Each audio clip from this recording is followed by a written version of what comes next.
हम इस देश के नागरिक हैं, हम किसी की प्रजा नहीं हैं। हम सवाल करना भी जानते हैं, सवाल पूछना भी जानते हैं। अगर हम चुन करके भेजते हैं तो राइट टू रिकॉल भी कर सकते हैं। पेपर चूक होने के पीछे सरकार का ही हाथ है। तो अगर इस देश में अनेकता और एकता की भावना को सजोए रखना है, बनाए रखना है, तो ये धर्मवाद और जातिवाद को ख़त्म करना पड़ेगा। जनता की सरकार सो रही है, यानी सिर्फ चुनाव का अधिकार देने के बाद एक समय जब चुनाव का वक्त आ रहा है तो उस समय वो हाथ जोड़ रहे हैं, उसके बाद गायब। जनता की जो सरकार बनी है वो जनता के हित में काम कर रही है। मुझे तो नहीं लग रहा है कि जनता के हित में काम कर रही है। तो पूंजीवादियों की सरकार है, भ्रष्ट अफसरशाही की सरकार है। क्या सरकार कभी कहेगी कि हम बुरा काम कर रहे हैं? सरकार तो हमेशा कहेगी कि हम अच्छा काम कर रहे हैं। लेकिन जनता के पास सिर्फ वोट देने के अधिकार के अलावा कोई अधिकार है?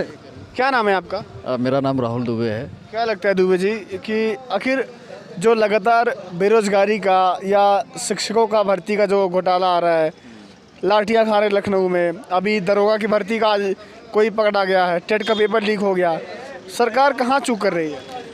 अब आपने ही कहा है कि टेट का पेपर लीक हो गया है, तो आपके प्रश्न में ये उत्तर है कि सरकार के ही चूक से तो चूक हो रही है, तभी तो पेपर लीक हो रहा है। अगर सरकार सही तरीके से प्रावधान करती तो क्या पेपर चूक हो सकता? पेपर चूक होने के पीछे सरकार का ही हाथ है, तभी तो चूक हो रही है। तभी सरकार कह रही है हम पकड़ के कार्रवाई कर रहे हैं। क्या सरकार कभी कहेगी कि हम बुरा काम कर रहे हैं? सरकार तो हमेशा कहेगी कि हम अच्छा काम कर रहे हैं। जैसे आपने अभी लोगों से प्रश्न कहा कि महंगाई बढ़ रही है, लोग एक्सेप्ट करेंगे कि महंगाई बढ़ रही है? देखिए, आप बात करते हैं सरकार जनता चुन रही है, लेकिन जनता के पास सिर्फ वोट देने के अधिकार के अलावा कोई अधिकार है?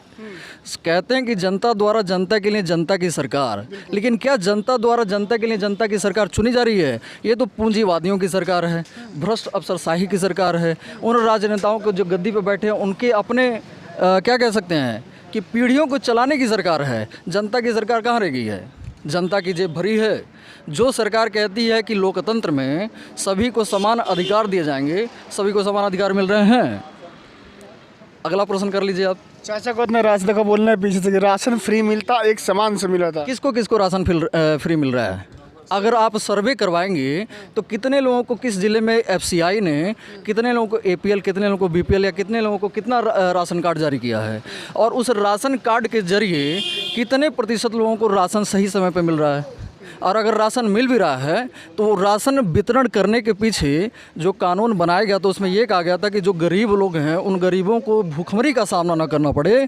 आज आप देखेंगे इंडिया का इंडेक्स नंबर 191 नंबर पे आ गया है। आप गूगल पे सर्च कीजिए, उस गूगल पे आप सर्च करने के बाद आपको मिलेगा कि इंडिया का इंडेक्स नंबर 191 पे है। तो अगर हम 191 पे हैं तो क्यों हैं? इस सरकार के जरिए तो हैं, इस सरकार के कारण ही हैं। तो क्या 2 किलो या 3 किलो राशन से आदमी 1 महीना खाना खा पाएगा? ये तो आप भी जानते हैं कि हर आदमी को 3 वक्त का खाना चाहिए, रोजी रोटी, कपड़ा और मकान चाहिए।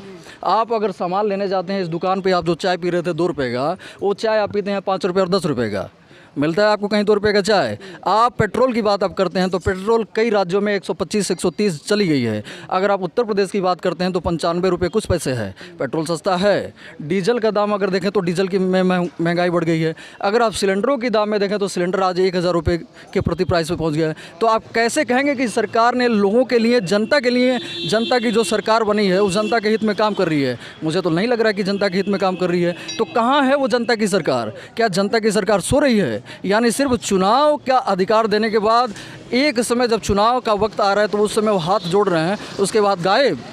कहाँ है वो सरकार? तो फिर इतनी सारी योजनाएं जो मोदी जी और योगी जी गिनवाते हैं, कौन सी योजना? कह रहे हैं सड़क बन गया है। कौन सा सड़क? उज्ज्वला योजना में गैस फ्री मिल रहा है। किसको मिला? ज़रा लिस्ट जारी करके दिखाएं हर चीज़ की। जब वो कहते हैं, मोदी जी कहते हैं कि मैं एंटायर पॉलिटिक्स में एमए हूँ, मोदी जी ने कहा है ना, ये आपने भी देखा, चूंकि आप मेरी ओपिनियन ले रहे हैं। मोदी जी ने कहा कि मैं एंटायर पॉलिटिक्स में एमए हूँ। किसी ने मोदी जी की एमए की एंटायर पॉलिटिक्स की डिग्री देखी? आप कह रहे हैं कि उज्ज्वला योजना के, आप डिग्री मांगेंगे, आप देशद्रोही साबित हो जाएंगे। अरे भैया, तो मांगना हमारा अधिकार है। जब आप लोगों से पूछ रहे हैं कि महंगाई नहीं घटी या महंगाई बढ़ी, तो हम मोदी जी से पूछेंगे नहीं पूछे कि आप एंटायर पॉलिटिक्स में एमए, तो आपकी डिग्री कहाँ गई? हम तो अपनी डिग्री दिखा रहे हैं आपको, देखिए वहाँ पे लगी है। मोदी जी भी दिखाएं। अब मोदी जी से आप ये प्रश्न कर ही नहीं सकते हैं। इसीलिए मैंने कहा कि सरकार से क्या जनता प्रश्न पूछ सकती है? सरकार को डर है कि अगर वो सरकार से प्रश्न पूछेगी तो या तो वो जेल में जाएगी या मारी जाएगी। जैसे पहले भी होता था क्या, या इस सरकार में? अरे देखिए, सरकारें हर काम करती हैं, सरकार एक बहुत बड़ी शक्ति होती है और ये बात भारत का संविधान कहता है कि हर आदमी को मौलिक अधिकार दिया गया है कि वो विचारों की अभिव्यक्ति के साथ सरकार से प्रश्न पूछ सकता है कि वो सत्ता पे बिठा रहा है तो उस सत्ता से ही तो प्रश्न करेगा। लेकिन क्या आज उस जनता के पास प्रश्न करने की शक्ति है? उसके बड़े सारे एग्जाम्पल हैं। आपने देखा कि 12 महीने 14 दिन किसान आंदोलन चला, क्या उनको सही समय पे उनको न्याय मिला? आखिर मोदी जी ने ही तो उनको न्याय लास्ट में देना पड़ा इस सरकार को और झुकना पड़ा कि हम आपकी मांगों को मान रहे हैं। लेकिन अभी भी उस एमएसपी को रेट तय नहीं किया गया जिस एमएसपी की बात करते हैं हम। हाँ, कमेटी बनाई की गई। हालांकि मिनिमम सपोर्ट प्राइस कितना मिलना चाहिए, क्या ये तय हो पाया? अभी तक नहीं हो पाया। सिर्फ इन्होंने ये कहा कि हम इस कानून को रिपील्ड करते हैं, निरस्त करते हैं। आखिर अंत में कितने महीनों के बाद? 12 महीने 14 दिनों के बाद, तो 378 दिनों के बाद। तो क्या 378 दिन उन किसानों ने अपने ऊपर वो सारी चीज़ नहीं झेली? उनको कष्ट नहीं हुआ जाड़े का, गर्मी का, बरसात का? इसका यूपी चुनाव में प्रभाव पड़ेगा? कहीं बीजेपी नुकसान झेलेगी? बिल्कुल पड़ेगा। यूपी चुनाव को ही मद्देनजर तो रखते हुए इस किसान आंदोलन को स्थगित करने के लिए इस कानून को रिपील किया गया। और ये बात मैं नहीं कह रहा हूँ, आप भी कह रहे हैं क्योंकि आप मीडिया से जुड़े हैं। ये खबरें तो आप ही प्रकाशन में ला रहे हैं और हर आदमी तक पहुंचाना आपकी ड्यूटी भी बनती है। वापस पड़ेगा, बिल्कुल पड़ेगा फर्क। आज के समय में जनता नहीं कह सकते, नागरिक कह सकते हैं। जनता तो राजा की होती है और इस देश का कोई राजा नहीं है। हम इस देश के नागरिक हैं, हम किसी की प्रजा नहीं हैं। हम सवाल करना भी जानते हैं, सवाल पूछना भी जानते हैं। अगर हम चुन करके भेजते हैं तो राइट टू रिकॉल भी कर सकते हैं और ये हमारी संविधान हमको अधिकार दे रही है। किसी सरकार से हमको अधिकार लेने की आवश्यकता नहीं है। एक फैक्टर चलता है, बहुत चल रहा है 2014 के बाद से, मोदी फैक्टर, और अब योगी फैक्टर जुड़ चुका है। क्या लगता है कि दोनों फैक्टर, जेपी नड्डा वाला फैक्टर, कहीं ना कहीं पूर्वांचल में मैं बात करूं, खास तौर से पूर्वांचल में, तो वो फैक्टर काम करेगा नहीं करेगा? देखिए, मोदी और योगी के फैक्टर की अगर आप बात करते हैं तो अगर आप वर्तमान में ये सुनेंगे, सरकार, एक शब्द होता है ना सरकार, तो सरकार में किसी पार्टी की बात होती है। लेकिन यहाँ पार्टी नहीं है, पार्टी नहीं है, मोदी सरकार सिर्फ कहा जा रहा है ना। मोदी की सरकार केंद्र में बैठी हुई है इंडिविजुअली। हालांकि अगर आप बात करते हैं कि कैबिनेट के जो तीनों भागों को बांटा गया, कैबिनेट मिनिस्टर, राज्य मंत्री, स्वतंत्र प्रभार, इस देश का एक भी नागरिक उन मंत्रियों को नहीं जानेगा, लेकिन जानेगा मोदी जी। कि मोदी जी आज चले गए रूस, मोदी जी आज चले गए इस देश में, यहाँ उन्होंने सभा की। इसी तरीके से अगर उत्तर प्रदेश की बात करते हैं आप योगी की, तो योगी जी का क्या एजेंडा है? हिंदू और हिंदुत्व। अब लोगों को यही नहीं मालूम कि हम हिंदू हैं कि हिंदुत्व की भावनाओं को लेकर के चलते हैं। तो भैया, जब उसको जातिगत समीकरणों में, धर्मवाद में उलझाया जाएगा तो फैक्टर तो वही काम करे ना जो मोदी जी और योगी जी बना करके लेके आएंगे। अब बताइए आप कौन से फैक्टर का मैं एग्जाम्पल दूँ? कहाँ तक सही है, कहाँ तक गलत है? बिल्कुल गलत है। किसी एक लोकतांत्रिक देश में, हालांकि भारत देश की कल्पना वसुधैव कुटुंबकम के साथ की जाती है कि ये ऐसा देश है जहाँ पे वसुधैव कुटुंबकम की सभ्यता और संस्कृति को परिपाटी बनाया गया है। पूरे विश्व की सभ्यताएं और संस्कृतियां मिट गई, लेकिन भारत आज भी उस जगह पे कायम है, अनेकता में एकता की भावना को लेकर के।